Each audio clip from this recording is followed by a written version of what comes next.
इस हिंदू बहन की बातों से पता चलता है दुनिया का कोई भी इंसान खुदा नहीं हो सकता, और जो अपने आप को खुदा कहेगा वो जिल्लत की मौत मरेगा और आखिरत में दोस्तों सख्त सजा का मुस्तहिक होगा। इस बहन को सुने।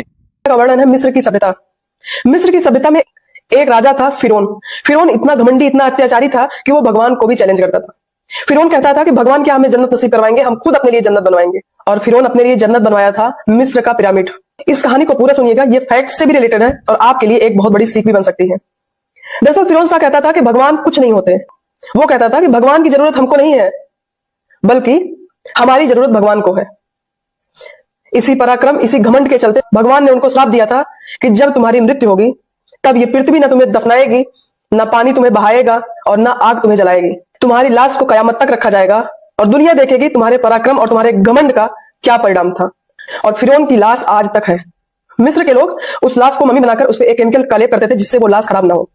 और आज भी कई हजार वर्ष बाद भी फिरौन की लाश रखी गई है और लोग वहां पर जाते हैं और देखते हैं।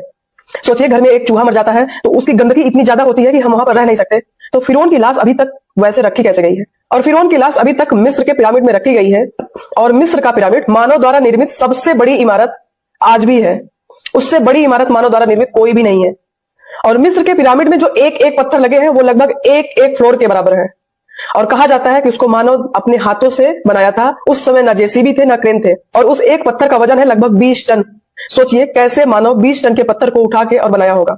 और एक हाथी का वजन कितना होता है जानते हैं? सिर्फ और सिर्फ 10 टन। और उस पत्थर का वजन है 20 टन। और उसमें जो कई पिरामिड है उसको तारों की स्थिति के हिसाब से बनवाया था। एक पिरामिड एक तारे के नीचे होता था, दूसरा पिरामिड दूसरे तारे के नीचे होता था। और वो पूरा पिरामिड लगभग 50 फ्लोर के बराबर है। दोस्तों कमेंट में अल्लाह अकबर जरूर लिखना। घमंडी फिरौन की ये कहानी कैसी लगी प्लीज आप कमेंट बॉक्स में अपनी राय